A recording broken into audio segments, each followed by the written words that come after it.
ఈరోజు దేవుని వాక్యము కొలస్సీ 3:5. కావున భూమి మీదనున్న మీ అవయములను అనగా జారత్వమును, అపవిత్రతను, కామరూతను, దురాశను, విగ్రహారాధనైన ధనాపేక్షను చంపివేయుడి అని వాక్యం సెలవిస్తుంది. మరి ఈ విధముగా వీటినన్నిటినీ చంపివేయాలి అని అంటే మనలో అవన్నీ ఉన్నాయా అంటే ఖచ్చితంగా ఉంటాయండి. ఏదో ఒక రూపంలో ఉంటాయి.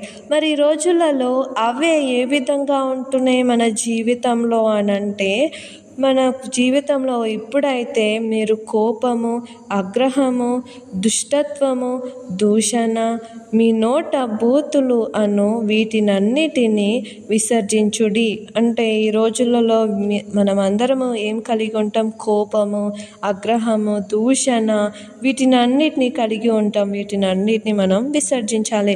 వీటినన్నిటిని మనం విరగొట్టాలి. ఎప్పుడైతే వీటినన్నిటిని విరగొడతామో మనము నవీన స్వభావమును ధరించిన వారమై ఉంటాము. దేవుడి వాక్యాన్ని దీవించునుగాక.